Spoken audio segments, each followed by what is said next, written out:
Hi, today we are taking you on to a how to make sambar for ready-made sambars. Sambar powder for ready-made sambar. Here we have the ingredients getting ready. We are just measuring out the ingredients for the sambar powder. All you have to do after making this powder is heat water, cook the vegetables, and then add this mixture. Then add lentil, boiled lentil, so that you get a ready-made sambar. You don't have to do anything else. No adding tamarind pulp, no adding salt. All you have to do is heat water, cook your vegetables, add this powder, let it cook, and then after the tamarind is cooked, all you have to do is add lentil, boiled lentil, and after it starts simmering, bring it down, and then you have to just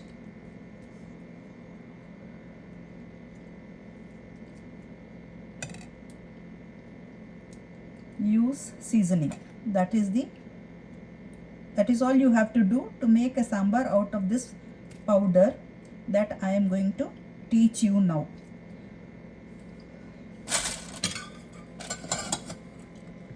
Yeah, now we have got some items all ready.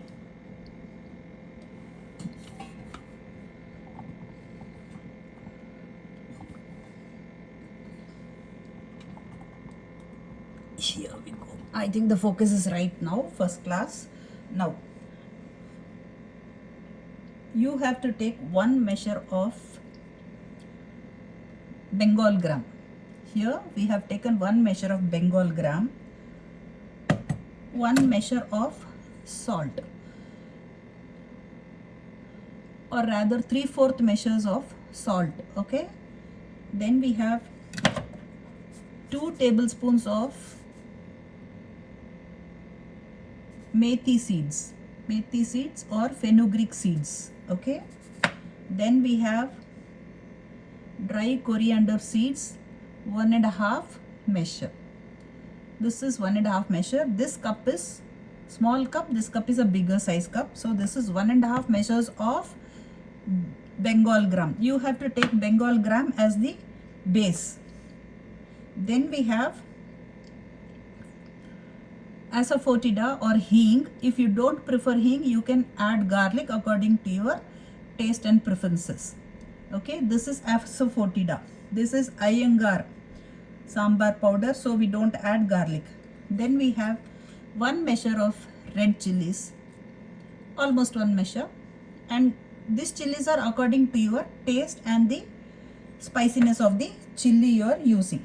Then 1 cup of tamarind. You have to take 1 cup of tamarind.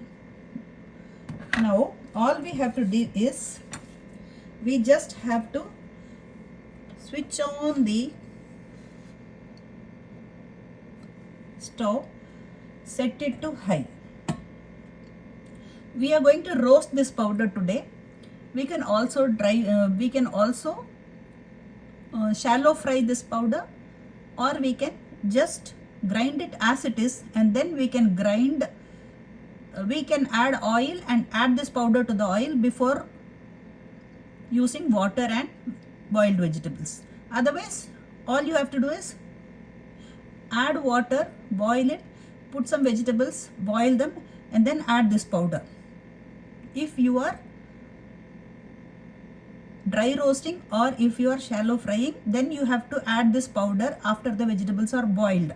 Otherwise, you have to add oil in the empty pan, add this powder, roast them, and then add water and vegetables to cook. After they are cooked, you will have to add boiled lentil and seasoning. Then your sambar is ready.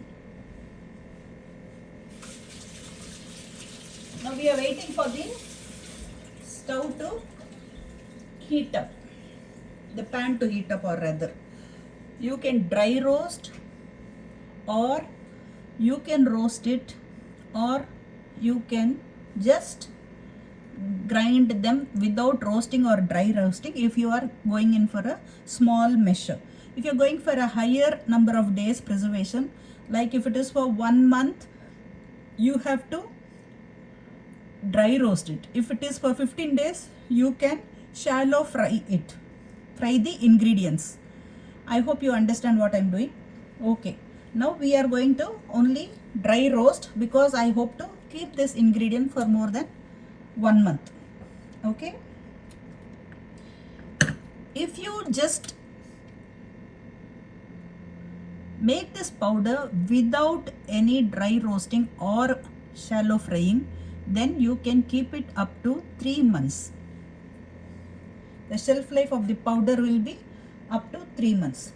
Now you will be reading a pan in which you will be roasting the powder ingredients, and then you will have a spoon to roast the ingredients. Then you have these items ready before you start roasting. Okay, now we go one by one. First thing that goes into the pan is Bengal gram. Then we have fenugreek or methi. Then we have coriander dry seeds or dhania beej. Then goes the dry chilies.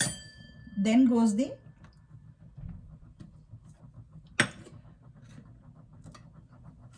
tamarind. Now you just have to dry roast these items together. I am only dry roasting. You can shallow fry, or you can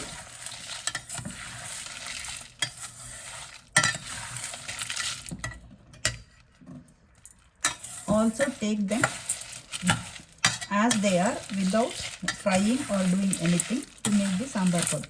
After heating the pan, you have to get the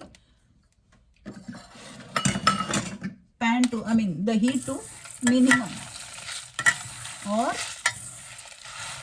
low flame.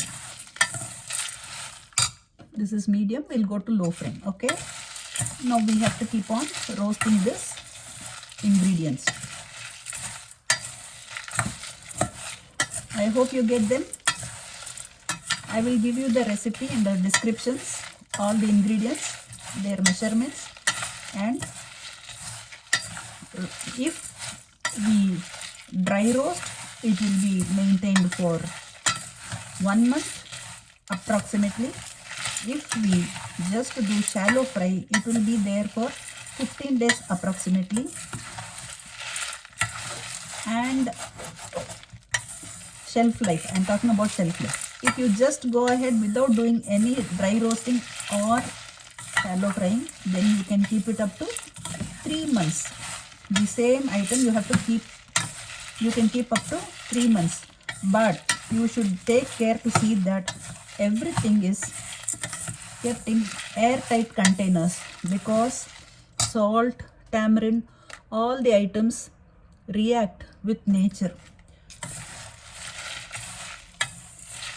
So salt and tamarind, when they come in contact with moisture, become moisturous, and all the roasting and dry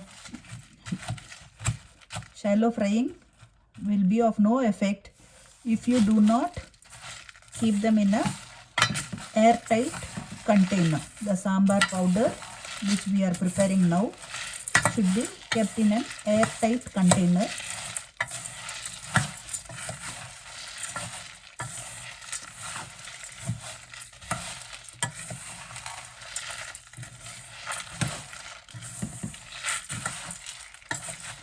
The spice and tamarind, I mean the red chilies and tamarind, and also salt, you can alter according to your taste and preferences.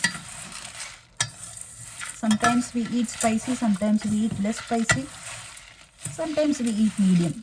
So this measurement can be altered according to your taste and preferences. After you do this roasting,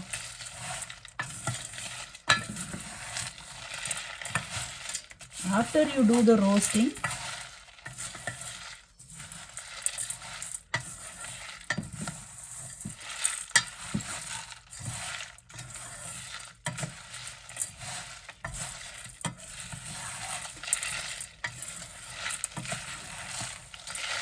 until the gram is done, you have to roast. Tamarind and chilies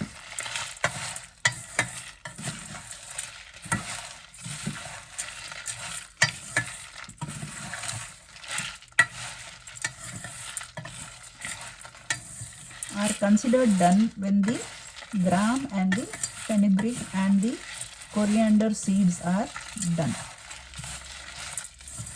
So I think you can see the color of the mixture now.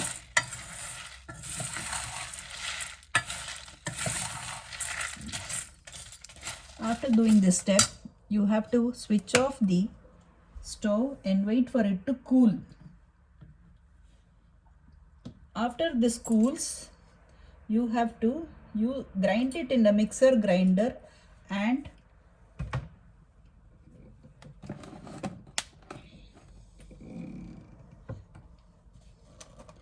keep it in a airtight container like this, so that you do not have any sort of fungus or any sort of wetness in your powder. Now after this is done, you can add the salt. Now that everything is gone into this, we can wind up.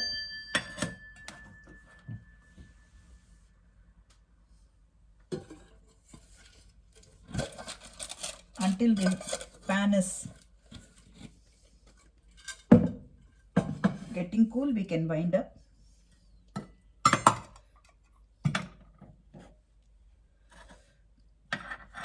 The salt should not be roasted or fried. It has to go in as it is. You have to note this point. This has to go in as it is.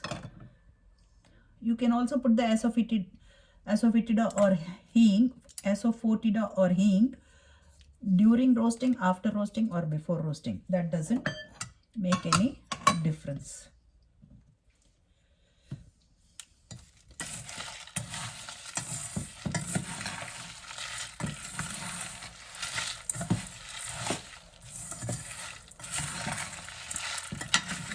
Grind this mixture as per your taste and preferences. If you like to eat the sediments, then you should grind it coarsely. If you don't want the sediments, then you should grind it to a fine powder. If you grind it coarsely, the powder will be less in quantity, but all the fragrance of all the independent ingredients can be felt. If you dry it to a very powdery state, then you will get extra amount of powder, sambar powder, but that powder will give you a beautiful sambar taste, but not bring out the independent aroma of the independent ingredients that have gone into the mixture of ingredients. When this is ground and when you make the sambar, you can make it even without vegetables. You just have to add it to hot water and just add this powder according to the sambar, the amount of sambar you're going to prepare. You have to add it. For about half a liter sambar, you have to add 1 tablespoon of this powder. For about half a liter sambar, you have to add 1 tablespoon of this powder. Okay, see you. This is the ground powder and this is the roasted. I think you can see the powder. This is the ground powder. It's almost getting over, so I am preparing another sambar powder for future use after this powder gets over. You should keep it in a airtight box so that the tamarind and salt does not react to the atmosphere, and you will get a very safe powder which does not gather fungus. Bye. See you. If you like this recipe for ingredients of sambar, how to make a sambar powder, then you can press the bell button, you can share my video, and you can also subscribe to the channel Sky is the Limit by MV Sound by Maragadavalli, so that you can get future notifications. Thank you.